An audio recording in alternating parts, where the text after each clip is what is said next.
Hello and welcome to today's community call. I have Ryan with me today, and we thought of this one as a little bit of we're going to leave it open, let you guys ask some questions that we're going to answer if there are any.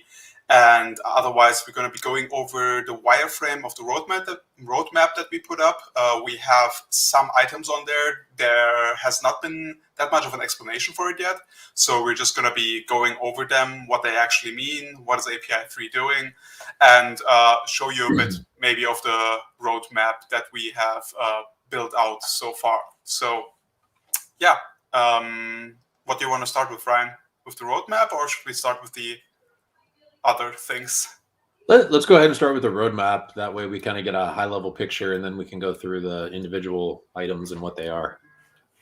So a lot of you have already seen, and thanks, Uger, a lot of you have already seen this drawing, except in a much more raw form that we were sharing on the forum. So we've got it a little bit better branded now, but this is basically showing the different tracks of work that different tracks of accomplishments that API3 has achieved so far, and then kind of where we're going from here. And we like to break this down sort of into two top level categories. The first is infrastructure. So this is stuff that needs to be in place in order to really deliver the products and services that API3 delivers. And then the second are the actual products and services. And so the AirNode software, for example, is open source software that anybody can use, and we depend on it in order to deliver the first party APIs, the data feeds, and so on that we're providing as products. And likewise, the DAO, the decentralized governance, is an important aspect of the data feeds, well, the products that we're providing, especially the decentralized APIs or decentralized data feeds. So those need to be in place first. And so that's kind of what was focused on earlier in the year. As everybody remembers, the authoritative DAO was launched, I think, end of June, and then the first version of AirNode was released right around that same time. Actually, I think slightly before that. And then recently, just a few weeks ago, we released AirNode 0.2, which is really a solid, ready to build on kind of pre-release that we're doing, and we're and it has its feature, I guess. I don't want to say feature complete, but it's interface complete, or I'm sorry, interface stable compared to what we expect going forward for the future versions of AirNode up to AirNode version 1. So in other words, you can build on it and you can expect that your code is unlikely to break when you upgrade to the next version of AirNode between now and AirNode 1. Then down below, the second category are the actual products, because, to be fair, the software is great, the DAO is great, but they don't actually provide any utility for anyone unless they build something with them. And so the products that we have, of course, are first-party APIs.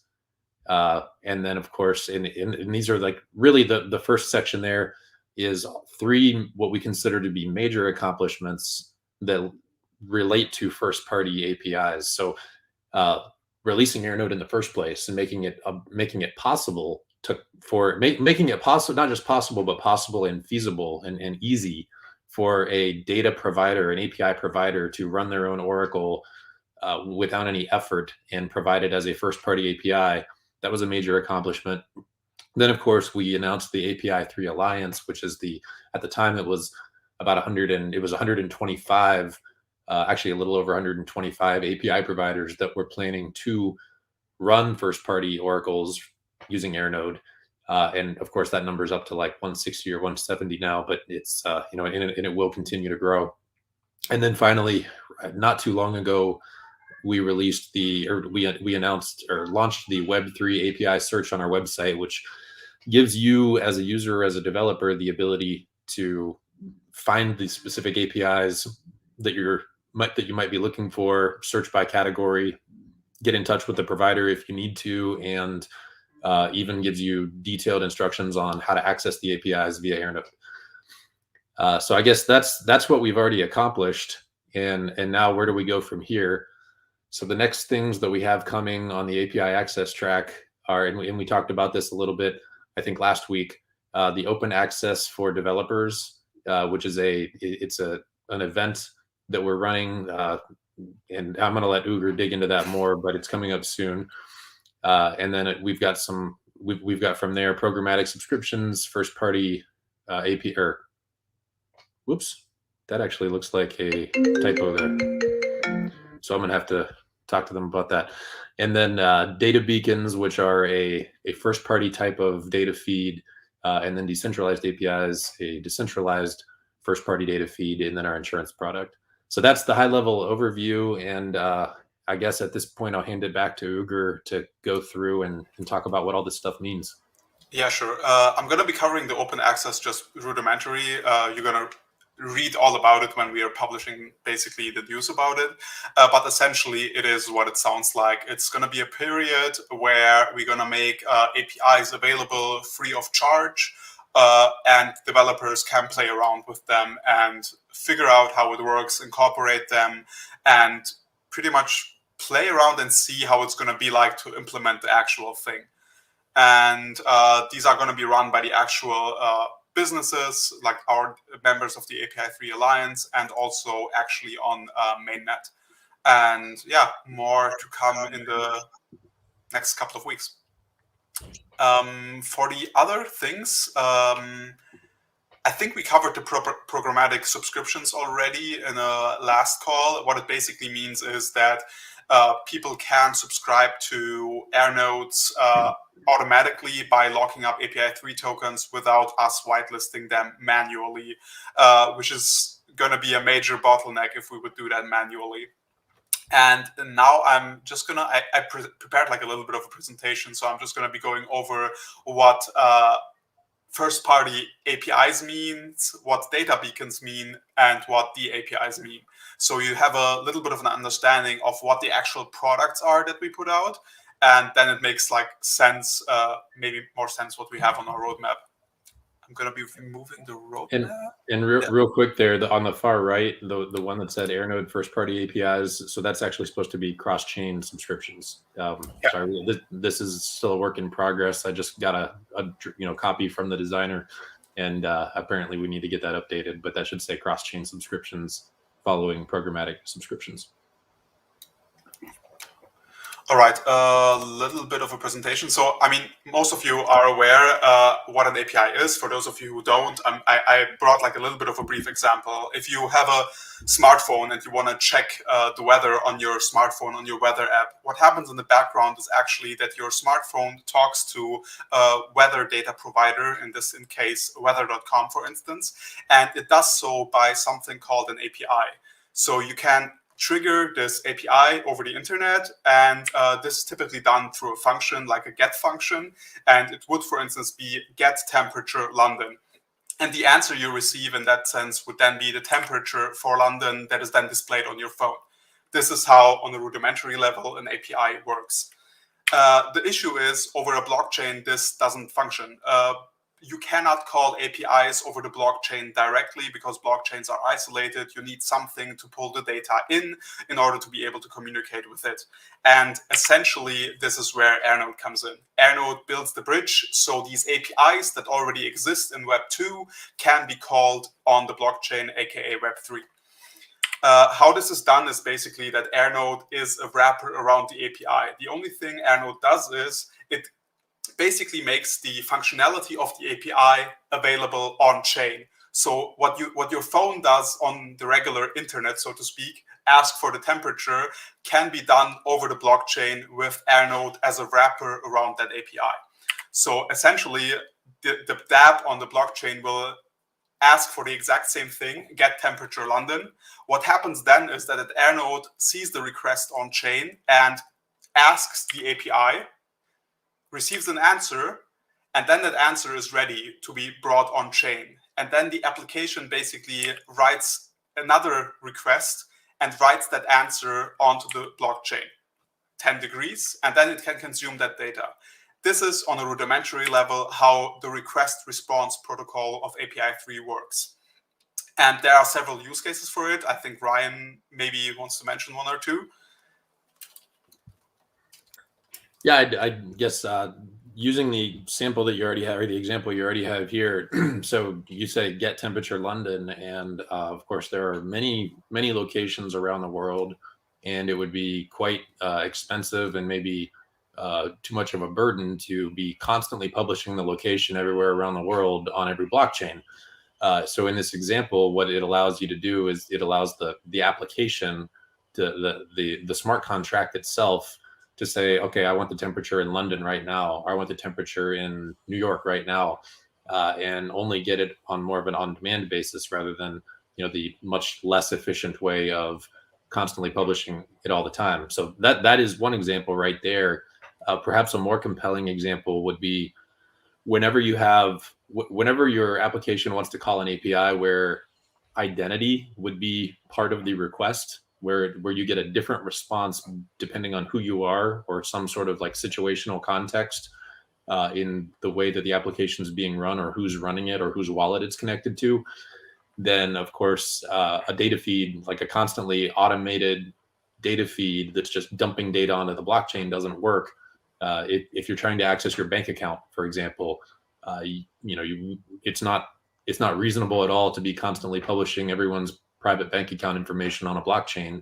And so you'd want to make it where when you go to use the application, you just make the request and get back the information tailored to you about your bank account, published back on the blockchain. So request response protocol actually, and this is one of the big things that I think API3 and Airnode is bringing to Web3 that doesn't currently exist, because with the heavy focus that currently exists on just global data feeds, there's this just huge variety of use cases that haven't really happened yet on Web3 because of this lack of identity and being able to make individual requests and get tailored responses back from an organization, from some sort of a business that you're using or a customer of. So yeah, I think weather is an example there, but also maybe banking, insurance, logistics, like tracking packages, shopping, anything like that is a great use case for request response and doesn't really fit the traditional data feed model that we're all used to. Yeah, exactly. This already pretty much is in place, and we are waiting for Airnode, so to speak, to deploy these on mainnet use cases. Basically, we can build on top of this once the providers publish their Airnodes on mainnet. Request response is how Airnodes work currently. We have another value add product, so to speak, which is called, one second, data beacons. And what a beacon is essentially what the typical data feed currently in use in DeFi mostly looks like. So basically, you have a data feed. If you want data over request response, you get a one-time answer. But a data feed is something that continuously updates. For this example, I put the CoinGecko as the API in there, and the application, for instance, wants the Bitcoin price. Over request response, if we did that, it would be that the application, even though it always wants the Bitcoin price, has to ask for the Bitcoin price every time, which is kind of not nice because it's always the same thing that they want. So in this case, a data feed makes much more sense. And how it would work with a data feed is through something called a keeper. So essentially, we have an answer on chain. For instance, the Bitcoin price is $60,000. And now we have a keeper that is also connected to the API where it's receiving the answer from. And that keeper is only doing one thing. It checks the on-chain price and compares it with the API price. And now you can, for instance, also set thresholds. Does the on-chain price deviate 1% from the API reported price? And if that is, like if there's a deviation, for instance, let's say CoinGecko says the price now is 61,000, then the keeper automatically triggers an on-chain update. So the price that you see where it's 60,000 on the left side gets then updated to 61,000. And if the price is actually 60,000, then that data is actually valid and we don't trigger any on-chain event. Then the dApp pretty much knows or the dApp that requests it, when it requests it, always gets the most up-to-date price. And that is essentially how a beacon works. Basically, it is the Airnode itself with another, call it a bot, if you will, both hosted by the provider that specifically monitor a certain data set. It could be the Bitcoin price, it could be any asset price, it could be the weather at a certain location when it's always the same location, basically. And yeah, one thing to note here would be that it's a singular data provider that we're building this with, and maybe Ryan has one or two things to say why this is feasible. Sure. Yeah. So again, going, starting with where we've been in oracles, blockchain oracles, where traditionally you have these third-party middlemen who are pulling data feed, or you're calling APIs to pull data down and then doing something with them, aggregating them together, and then using some sort of a consensus mechanism to try and make sure that to try and provide a level of security. What data beacons are, they're very similar. You could think of them as slimmed down data feeds, but in situations where the original data source is a trustworthy source, like an organization or an API that has a strong reputation, there are use cases where you don't really want or need, it's not desirable to pull down multiple data, or pull down multiple APIs and then try to aggregate them together and do this whole consensus mechanism. Like if you're just trying to track a package, or if you're trying to track something from FedEx, for example, you trust FedEx as the data source. You don't need 3 different or 5 different data sources to tell you what FedEx thinks about their own business. So you can use a data beacon, and it's really just a more efficient, slimmed down version of data feeds that makes a lot of sense when the data source, when there's only a single source, so you can't get multiple sources of data, or in some cases when the data source has a very strong reputation. And the fact that the data beacon is being entirely run by the data source itself, and you trust that data source with a strong reputation, then that you can run a first party Oracle data beacon like that. And that's how that's different than a traditional data feed. Yeah, exactly. So basically, there are a lot of examples out there where when you look at so to speak, a crypto asset, but it only has one valuable market, so essentially only one data source, there's still this play around oracles that try to build up a decentralized price feed out of that, even though there's only one source for it. So you have multiple third-party nodes calling the same data source, even though you could just let the actual data source build the price feed. And why you can't do that with only one third-party node is because then you're essentially trusting that one third party to always tell you the truth. But there might be instances where they profit from not telling you the truth, whereas the data source itself actually has reputation to lose, and so on. So it is, especially in those situations where there is only one source where you could get it from, especially lightweight and the perfect solution to build a feed out of it, basically. Yeah, and this is already a proven use case. There are essentially first-party data feeds provided by some, say, exchanges already that people trust. It's just that they're few and far between, because it's rather hard to build a data feed like that if you don't have a bunch of technical expertise and you're willing to put a bunch of money toward it. So where Airnode and data beacons come into play is it just makes it super easy and effortless for anybody, any trustworthy API business, to set up their own first-party data feed, and we call that a data beacon. Yeah, and essentially, now we come to the final product, so to speak. If there are multiple sources, then you can build a DAPI, or we can build a DAPI out of it, which essentially is, again, a data feed, but now aggregated across multiple sources. So if you want the Bitcoin price over 3 exchanges, over 4, 5, 6, 7 exchanges, that is essentially what a DAPI is. And compared to a data beacon, let's say you trust Binance enough, you could also build a data beacon that gives you the price only from Binance. That is the main differentiation, maybe. And that is essentially it. Yeah, I would even say that. So data DAPIs are built on top or built out of data beacons. So you're taking 3 data beacons here in this picture that are all being fed on chain, and then aggregating them together on chain. And the key there is, of course, rather than having the third-party middleman that's calling multiple data sources and participating in some sort of aggregation, and that you have to have some level of trust with, we're letting the trusted or reputable data sources themselves put the data directly on chain with a data beacon, and then doing the aggregation on chain, entirely on chain, which is, of course, transparent, verifiable, and trustless.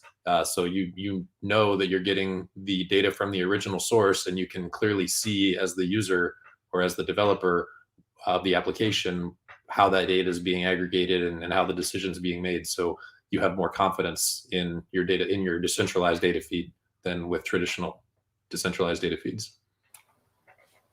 Yep. And I guess that covers the presentation part. If you have any questions, you can shoot them down. I guess this is going to be a shorter one today. I saw that we had one question already.